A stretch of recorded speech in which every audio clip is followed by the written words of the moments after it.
Well, I should know better. I should know better.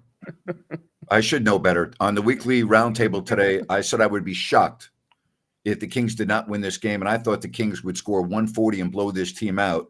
And they may still win, but they're down 65-48.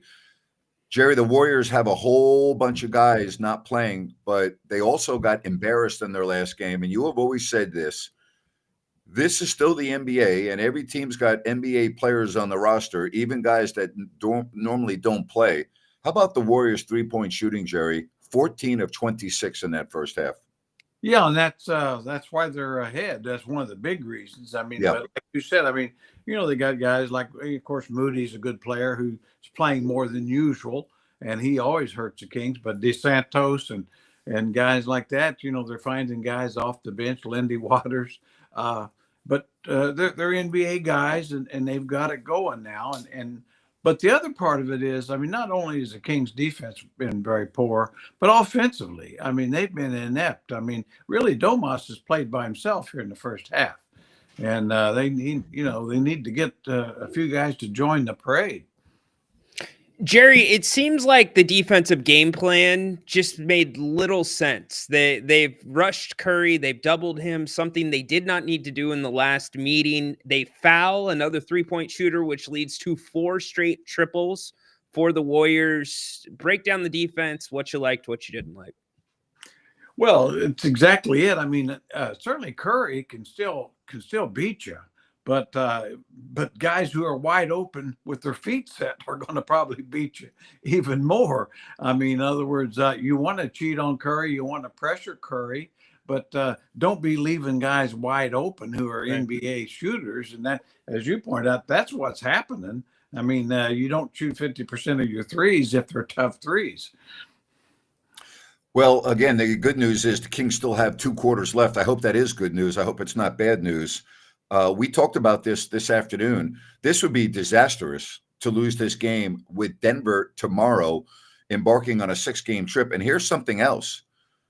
If the Kings are going to win this game, all of the starters are going to log a lot of minutes because they've already played a lot of minutes. So regardless of whether they win or lose this game, the Kings are going to be going into Denver tomorrow very, very tired. Ryan, you made a good point. If you win this game, then, you can take losing a game or 2 on the road. But if you lose this game and then all of a sudden you lose at Denver, you're right back to 500 and you're going to be climbing up the mountain again with the Knicks next. So there's a lot of ifs I just said, but the Kings have a lot of work to do, I guess is the point I'm trying to make.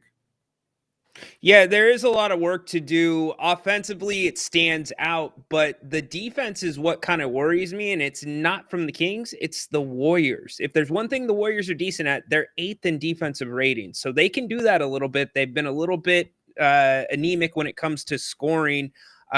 Jerry, you think this is probably going to have to be a big night from somebody else besides Sabonis to make that comeback happen? Yeah. Well, yeah, no doubt. I mean, really, Fox and Monk have really got to get something going offensively here in the second half. I think it's those two.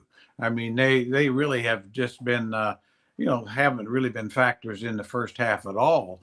And they're capable, obviously, of both of together getting 35 points. And I wouldn't be surprised if they do. But that's the key. Those guys have to have a big half if the Kings are going to win. Both those two guys.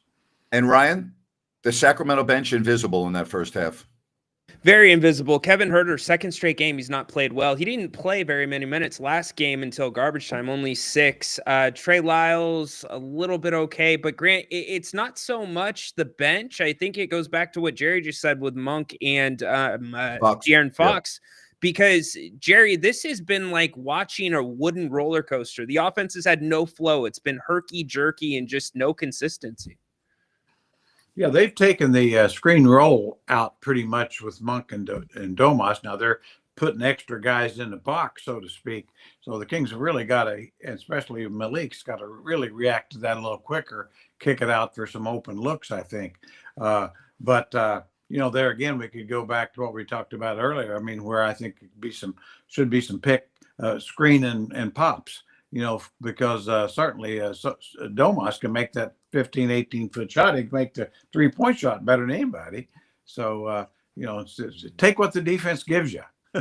They're getting Well, again, rather than just trying to or just to create what you want to create. we keep talking about this from Sacramento's perspective. We also should point out this is also a very big game for the Warriors, Yep. who are 500 and who have been good on the road this year.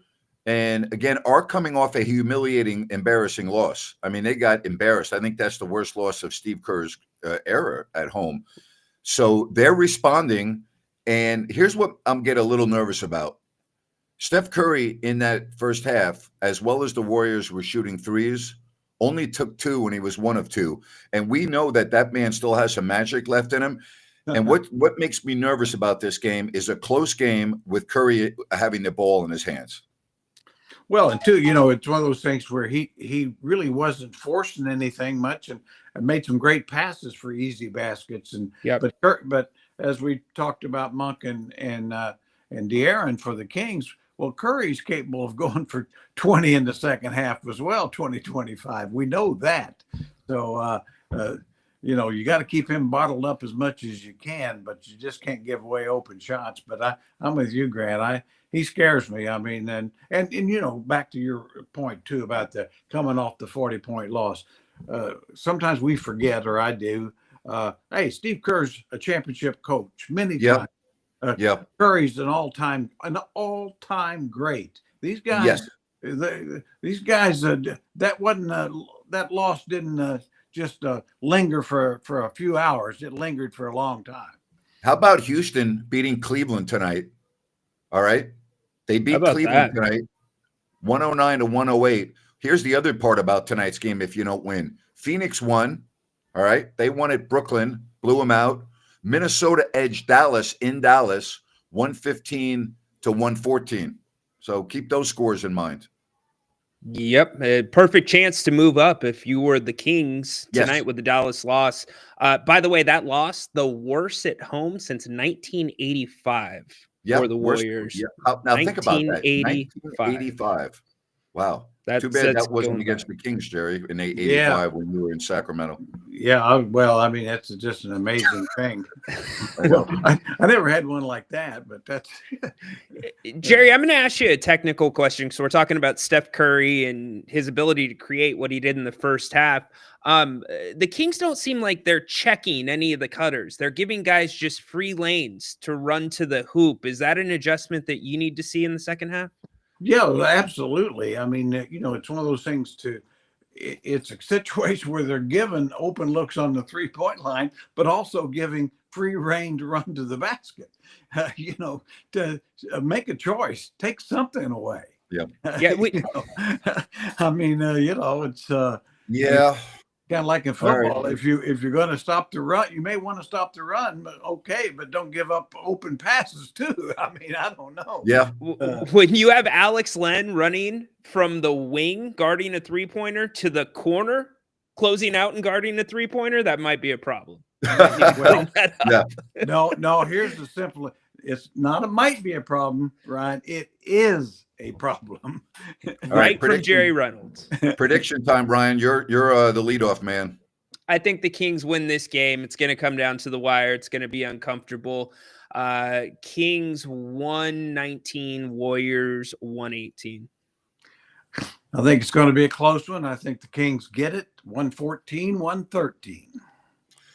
I'm going to think the Kings are going to win this too, because I'm looking at the Warriors roster. There's no way they can shoot that well in the second half. Fox has got to get going. Monk's got to get going. I believe they will, but it's going to take a monumental second half. So, I mean, I think the Kings are going to have to score near 70 points.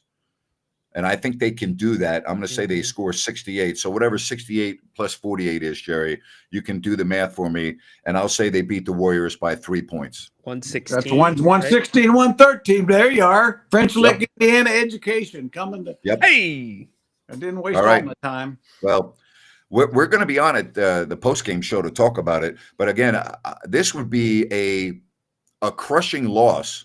Oh. With getting on the airplane, and this is the toughest back-to-back in the NBA, to go to Denver and take on a Nuggets team that is hot, who has won 8 of 10, who is not playing tonight, and your starters are going to log a lot of minutes tonight.